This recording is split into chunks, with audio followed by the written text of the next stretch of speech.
Livro Reportagens de Além-Túmulo, Francisco Cândido Xavier, pelo espírito Humberto de Campos. Lição de número 31. O doutrinador rigorista. Palavra vigorosa e inflamada. O pregador espiritista alongava-se na exposição de sempre. Nunca haverá acordo entre o mundo e nós outros. Fujamos dessa Babilônia insediada, onde a perdição corrompe o caráter e perverte as melhores energias. Neste pântano terrível, as víboras peçonhentas do crime rastejam em todas as direções. Salvaguardemos a distância das sombras densas do pecado. Observai o abismo sob vossos pés, trevas por todos os lados. Nas mais ínfimas estradas, a visão invariável de poeira e lama, pedras e espinheiros, desencoraja o viajor anteriormente dominado de idealismo e esperança. Revelemos nossa repugnância diante do mundo criminoso e perdido. Recordemos os santos magnânimos que iluminaram o quadro das civilizações nos dias mais escuros. Todos eles fugiram ao planeta perverso. É que, neste lamaçal imenso, as melhores aspirações do espírito se perdem na borrasca do mal, longe de Deus. Macário Barroso era assim, rigorista e implacável. Dirigindo considerável agrupamento espiritista, sua atitude desconcertante alcançava a comunidade inteira, dilatando preocupações e tristezas e fazendo escassear alegrias.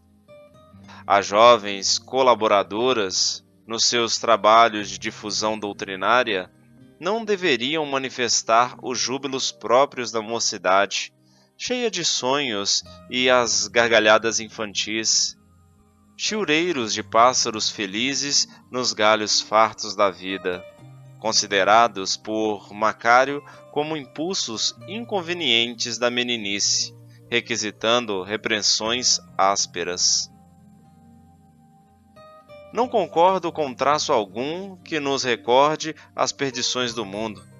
Simplifiquemos tudo. Combatamos a falsidade de certos princípios que escancaram a porta aos pecados miseráveis. Não reconhecia, porém, o orientador, que simplicidade não significa violência, e que os enganos de concepção tanto podem permanecer naquele que se atira à irreflexão, como no homem que deseja amadurecer o fruto quando a fronde verde apenas oferece flores tenras. Macário, todavia, apresentava fenômeno singular. Extremista de opinião, impressionava favoravelmente a quantos lhe ouvissem pareceres, porque, no fundo, era homem devotado e sincero. Não concedia a si mesmo nenhum entretenimento, nenhum prazer. Sacrificara-se quase totalmente aos princípios de que se tornara emérito pregador. Revelava gestos de profunda nobreza aos companheiros na fé, e a sinceridade é sempre sedutora, onde quer que permaneça. Por isso mesmo, a psicologia de sua individualidade brilhante apresentava situações de enorme complexidade. É que o prestigioso orientador não sabia identificar as necessidades alheias, senão através dos prismas que lhe eram peculiares. No seu modo de observar, todos os casos deveriam estar afinados pelas características do que lhe era próprio. Porque guardava escabrosas impressões do passado individual, em virtude de experiências cruéis na luta humana, criara padrão exclusivo e errôneo para julgar os outros. Pintava a negro qualquer paisagem do mundo. Condenava seu tempo, não tolerava os amigos que se decidissem ao trabalho da coletividade em ambientes até agora estranhos à expressão religiosa, quais a política, a ciência, a autoridade administrativa e o círculo das finanças. Compreendia à sua maneira que Jesus não poderia partilhar trabalhos diferentes da atividade puramente mística em si mesma. E se algum companheiro manifestava propósitos de cooperar nesses setores, Macário exibia profunda admiração e observava: "Não concordo. Semelhante atitude é o escândalo da volta ao mundo, que deveremos detestar. Se, em plena rua, alguém lhe mostrasse uma casa de esporte ou algum recado de alegria popular, Barroso afastava-se intencionalmente, baixava os olhos e tomava outro rumo, esclarecendo: são remanescentes de Sodoma e Gomorra, redutos do crime que o fogo consumirá algum dia.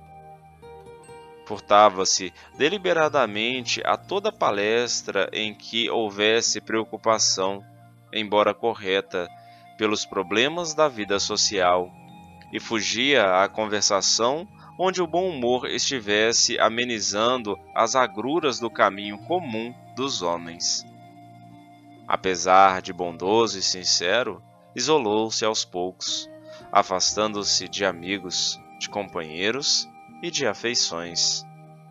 Cheio de preocupações salvacionistas, era sempre fecundo em apelos, conselhos e advertências, onde quer que estivesse, sem a necessária seleção de valores, lugares e situações.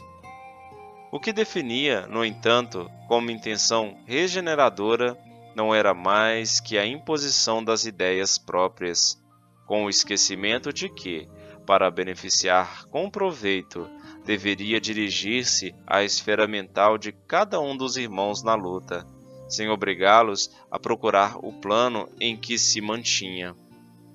Debalde, a carinhosa mãe lhe observou os perigos da situação. Inutilmente, os amigos solicitaram-no a transformação precisa. Macário foi implacável, preferiu a solidão, a necessidade, o abandono. Declarava-se amedrontado do mundo, onde a bagagem de seus erros se tornara volumosa e exigia que todos os companheiros exteriorizassem receios iguais aos dele. Via monstros em todos os recantos, perversão nas alegrias mais inocentes.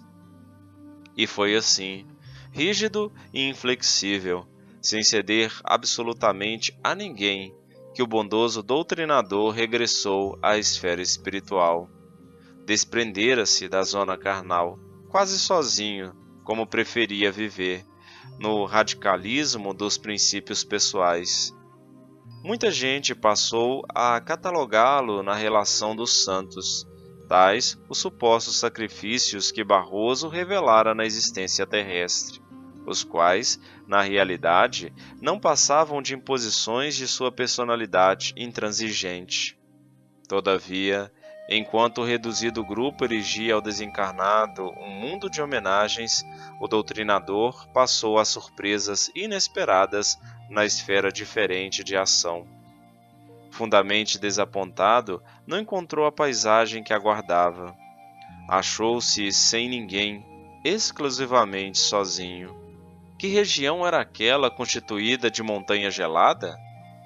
Contemplava à distância os vales que a neblina convertia em quadros cinzentos e indefiníveis.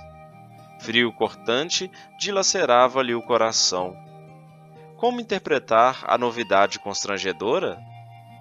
O pobre amigo chorou amargamente, implorando elucidações da providência divina. Não fora combatente implacável dos erros e mentiras de seu ambiente e de sua época? Decorrido muito tempo na expectativa dolorosa, foi visitado por benevolente emissário que lhe estendeu auxílios carinhosos. Ah, meu amigo, que fiz por merecer tamanhas flagelações?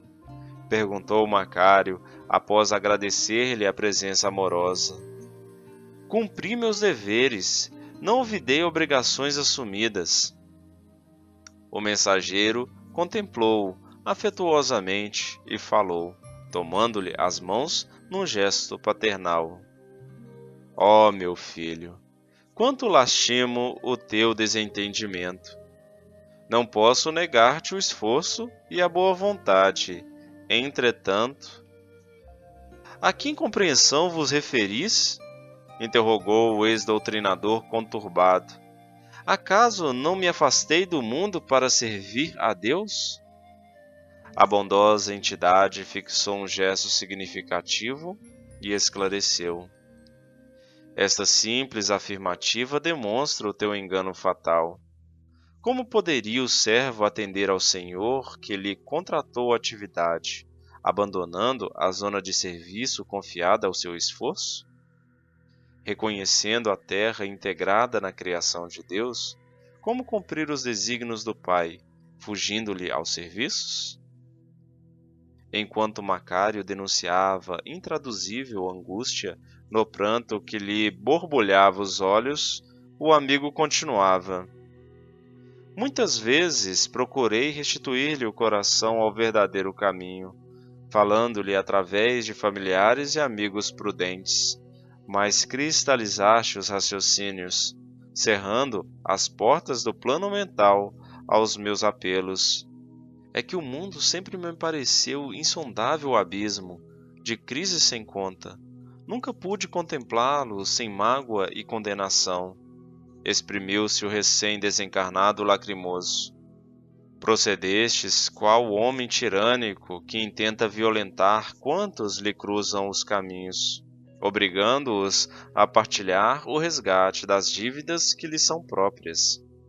Por estares endividado com a terra, pretendeste doutrinar orgulhosamente, impondo aos outros inquietações e pesares que te pertencem ainda. Por que tamanha aversão à escola benfeitora? Acaso, meu filho, não te alimentavas do mundo? Não te vestias dele? Não foi o mundo que te ministrou os primeiros conhecimentos, que te proporcionou a bênção do corpo, a possibilidade da renovação individual, o encontro de afeições divinas?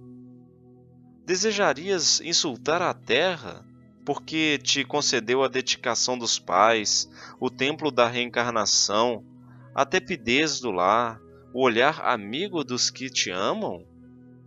Recebeste com abundância as inspirações de ordem superior, mas preferistes a solidão com a teimosia de quem não sabe renunciar aos caprichos próprios. Pregaste a palavra em nome de Jesus, convocando os ouvintes a receberem imposições, olvidando que o Mestre Divino não esperou pelas criaturas na esfera de sua glória, mas veio até nós, ajudando-nos a cada um. Valendo-se de pausa intencional que o mensageiro imprimira à locução, clamou Barroso, desalentado. Amedrontavam-me os antros de perdição. Por que pavor e não piedade? Inquiriu o sábio serenamente. Não te interessavas pelos enfermos do corpo? Como desprezar, cheio de asco injusto aos doentes da alma? Não te aproximavas carinhosamente dos mutilados físicos? Por que a repugnância para com os aleijados espirituais? Não há lugares desprezíveis para o cristão fiel, porque em toda parte é possível praticar o bem com Jesus. Macário, muito triste, arregalava os olhos. Começara a entender a amarga situação. Tentando, porém, a derradeira justificativa, exclamou: seduzia-me a lembrança dos santos. No entanto, antes que se alongassem considerações novas, O mensageiro acrescentou: não conheces, todavia, os santos de Júpiter ou Saturno. Tens notícia apenas dos que se glorificaram na terra. Forçoso, pois, é reconhecer que, do mundo que detestaste, saíram os Simão Pedro e os Paulos de Tarso que tanto admiras. Deste modo, claro está que o mundo somente será perverso para quem o fixe nutrindo intenções ou reminiscências dessa natureza. Macário Barroso experimentou tremendo choque. Entender, enfim, o equívoco ruinoso de suas antigas concepções, caindo em amargurado silêncio. Daí a instantes, o emissário endereçava-lhe um gesto de adeus. Ó, amado benfeitor, suplicou o infeliz, banhado em lágrimas, por quanto tempo ficarei aqui, abandonado neste monte gelado? Esta montanha, esclareceu a generosa entidade, deve representar profundo símbolo ao teu coração. Não basta subir ao topo da cultura e do conhecimento intelectual. É preciso que haja sol de compreensão e amor que ilumine e aqueça a culminância. Emocionado, Barroso suplicou ainda: abençoado amigo, mensageiro do Altíssimo, ensinai-me a reparar meus erros para a redenção de minha pobre alma. Auxilia-me, não me negueis vossas mãos. O benfeitor, prestes a partir, dirigiu-lhe significativo olhar e acrescentou: tens bastante conhecimento para compreender a magnanimidade de nosso Pai. Tua questão, Macário, é com o mundo. Antigamente erraste, enlameando-lhe as estradas. Presentemente renovaste o erro, fugindo-lhe aos serviços. Não tenho outro conselho para teu coração além da fórmula de procurares o credor e conhecer a própria conta. Quanto ao mais, meu irmão, confia na bondade do mundo e que Deus te conceda acréscimo de misericórdia no resgate justo.